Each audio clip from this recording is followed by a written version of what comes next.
Future tense কি, এই future টেন্সকে কীভাবে আমরা গঠন করব, ফিউচার টেন্স কীভাবে কাজে লাগতে পারে এবং ফিউচার টেন্স কত প্রকারের হয়, তো এই সমস্ত কিছু নিয়ে ডিটেলস আজকের ভিডিওতে তোমরা ফিউচার টেন্সের যাবতীয় গঠন বা এর ব্যবহার এবং এর সঙ্গে কী কী লাগতে পারে, কত রকমের হতে পারে, সমস্ত কিছু নিয়ে আজকের ভিডিওটা বিশেষ আলোচনা থাকছে। ঠিক আছে, তো দেখো এই ফিউচার টেন্স আমাদের আগের যে টেন্স পর্বের যে সিরিজগুলো হয়ে গেছে, অর্থাৎ প্রেজেন্ট টেন্স এবং পাস্ট টেন্সের সমস্ত সিরিজটা তোমরা কিন্তু প্লেলিস্ট থেকে গিয়ে ভালোভাবে তোমরা দেখে নিও।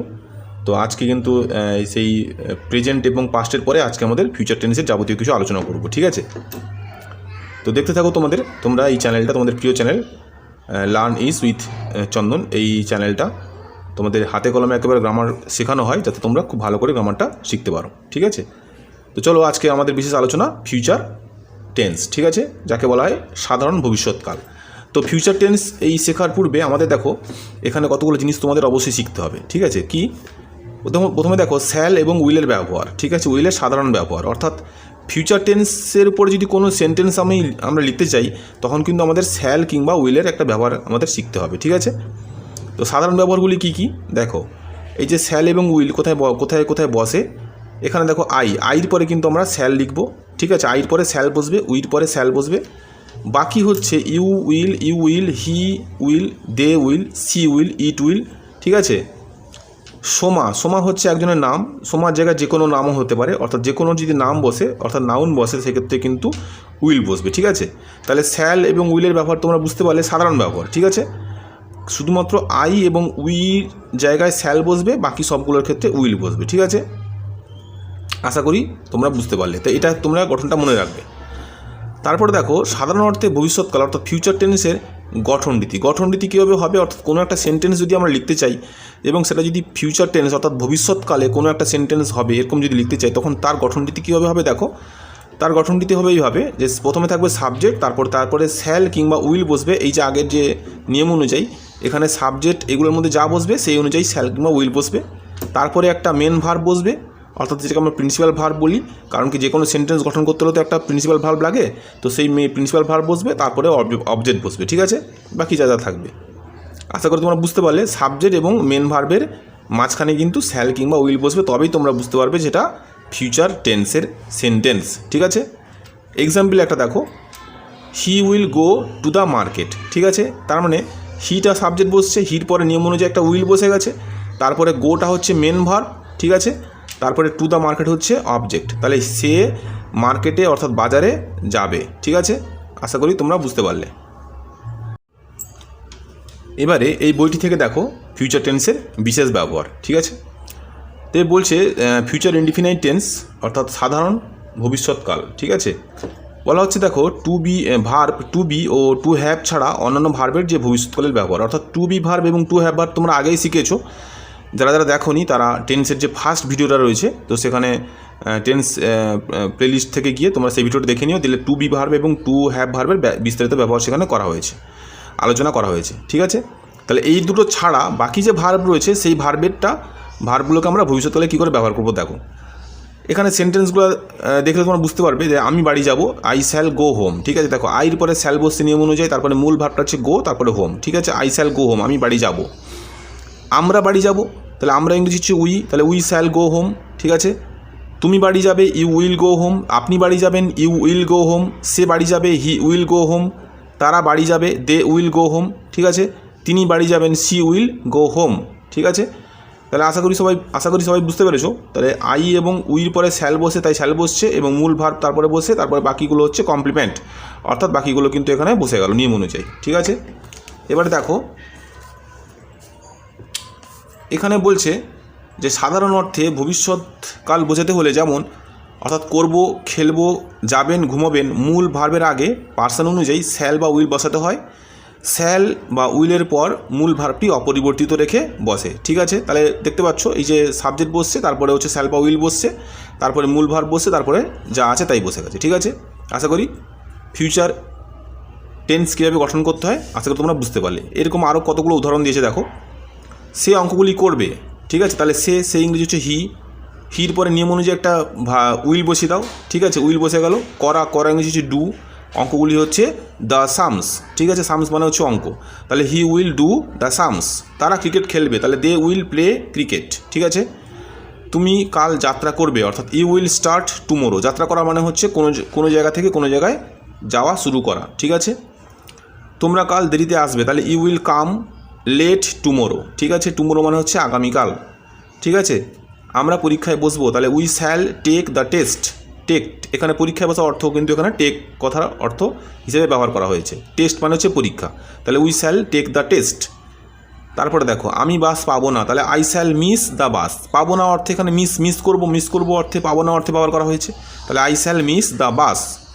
আগামী রবিবার বাবা ফিরবেন, তাহলে father will return next Sunday, ঠিক আছে। আশা করি তোমরা খুব সহজে বুঝতে পারলে, এবং এই যে সেন্টেন্সগুলো দেওয়া আছে এগুলো সবই কিন্তু একই রকমভাবে যেরকমভাবে দেখানো হলো সেগুলো কিন্তু একই রকমভাবে এই সেন্টেন্সগুলো ফিউচার টেন্সে ব্যবহার করা হবে, ঠিক আছে। এবারে দেখো তোমরা কিছু ব্যতিক্রমী এখানে রয়েছে, এর ব্যতিক্রম, ঠিক আছে। অর্থাৎ শ্যাল উইলের ব্যবহার তোমরা এতক্ষণ যা শিখলে এটা হবে তার উল্টোটা, অর্থাৎ শ্যালের জায়গায় বসবে উইল এবং উইলের জায়গায় বসবে শ্যাল, কিন্তু কোন কোন ক্ষেত্রে বসবে ভালো করে বুঝে নাও।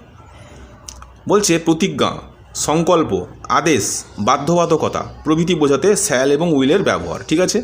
তাহলে যখনই কোনো সেন্টেন্স আমরা লিখবো এবং সেই সেন্টেন্সটার ক্ষেত্রে এই সবগুলো বোঝাবে, অর্থাৎ প্রতিজ্ঞা করছি, সংকল্প করছি, আদেশ করছি, বাধ্যবাধকতা করছি, সেই ক্ষেত্রে কিন্তু আমরা উল্টোটা ব্যবহার করব, অর্থাৎ শ্যালের জায়গায় উইল এবং উইলের জায়গায় শ্যাল ব্যবহার করব, ঠিক আছে। এখানে সেন্টেন্সগুলো লক্ষ্য করো, তাকে এটি করতেই হবে, ঠিক আছে। এই যে সেন্টেন্সটা বলা হলো দেখো এখানে কিন্তু আদেশ বোঝাচ্ছে, ঠিক আছে। তাহলে তাকে এটি করতেই হবে, তো সেক্ষেত্রে আমরা কিন্তু এই যে হি বসিয়েছি, হির পরে সাধারণ নিয়ম অনুযায়ী উইল হওয়ার কথা ছিল, কিন্তু এখানে উইল হবে না, যেহেতু এটা আদেশ বোঝাচ্ছে সেক্ষেত্রে আমাদের এখানে শ্যাল বসাতে হবে, তাহলে হি শ্যাল ডু দিস, ঠিক আছে। তুমি পুরস্কার পাবেই, অর্থাৎ তুমি একদমই শিওর, তুমি নিশ্চিতভাবে তুমি পাবে, ঠিক আছে, এটা একটা একদম বাধ্যবাধকতা বোঝাচ্ছে, সেক্ষেত্রে কিন্তু আমাদের হবে you shall get a prize, ঠিক আছে। আমি বইমেলায় যাবই, সংকল্প করছি, তাই এখানে I will visit the book fair, book fair মানে হচ্ছে বইমেলা, ঠিক আছে।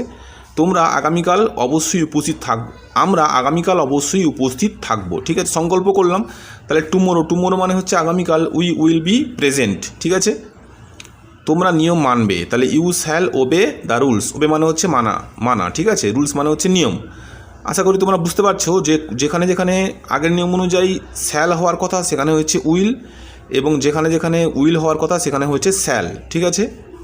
পরীক্ষার্থীরা 10টার মধ্যে পরীক্ষাগৃহে পৌঁছবে, ঠিক আছে, নির্দেশ দেওয়া হচ্ছে, তো সেক্ষেত্রে আমাদের হবে the examinees shall reach the examination হল বিফোর 10, ঠিক আছে। আশা করি বুঝতে পারছো। আমরা সাফল্য লাভ করবই, তাহলে উই উইল সাকসিড, ঠিক আছে। উইর পরে কিন্তু কখনোই শ্যাল হয়নি, যেহেতু এটা প্রতিজ্ঞা বোঝাচ্ছে, সেক্ষেত্রে আমাদের উই উইল সাকসিড হয়েছে, ঠিক আছে।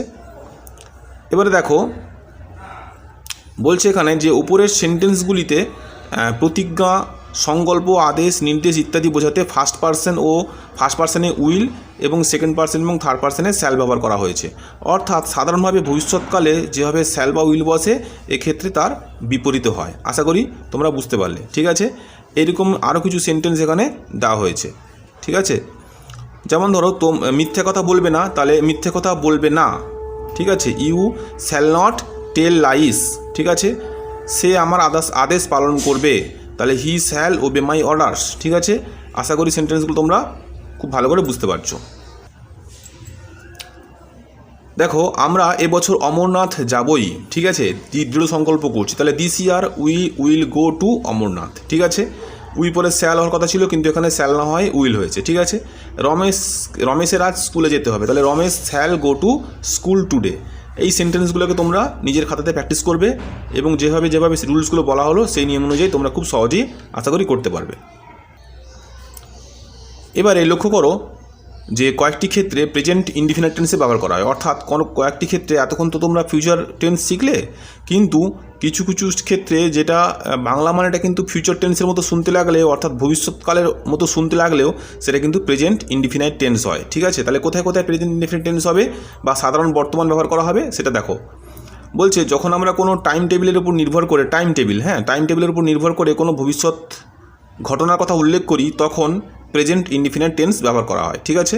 তাহলে টাইম টেবিলের উপর নির্ভর করছি এবং ভবিষ্যৎ ঘটনার কথা কিন্তু উল্লেখ করছি, দুটোই কিন্তু একই রকম ঘটছে, সেক্ষেত্রে কিন্তু আমরা প্রেজেন্ট ইনডিফিনিট টেন্সে ব্যবহার করব। ঠিক আছে, সেন্টেন্সটার এক্সাম্পল দেখলে তোমরা ভালো করে বুঝতে পারবে। দেখো, ধৌলি এক্সপ্রেস আগামীকাল সকাল 6টায় ছাড়বে। ঠিক আছে, আশা করি বুঝতে পারছো যে এরকম একটা সেন্টেন্সকে তাহলে ধৌলি এক্সপ্রেস সাবজেক্ট বসে দেওয়া হলো, তারপরে লিভস অ্যাট 6 টুমোরো মর্নিং। ঠিক আছে, তাহলে এখানে কিন্তু শ্যাল বা উইল কিন্তু ব্যবহার করা হয়নি, কারণ কি এটা নিয়ার ফিউচার বলা হয় একে। ঠিক আছে, যখন তোমার কোনো ঘটনা খুবই সামান্য মুহূর্তের পরিপ্রেক্ষিতে ঘটবে তখনই কিন্তু আমাদের যে ঘটনাগুলো ঘটবে সেটা হবে নিয়ার ফিউচার, এবং নিয়ার ফিউচারের ক্ষেত্রে কিন্তু ব্যবহার করা হয় প্রেজেন্ট ইনডিফিনাইট টেন্স। তাই এখানে ব্যবহার করা হয়েছে Dhauli express leaves at 6 tomorrow morning. ঠিক আছে, দেখো, ক্রিকেট ম্যাচটি সকাল 9:30টায় শুরু হবে, তাহলে the cricket match starts at 9:30 in the morning. ঠিক আছে, আগামী রবিবার 10 তারিখ, তাহলে next Sunday is the 10th। ঠিক আছে,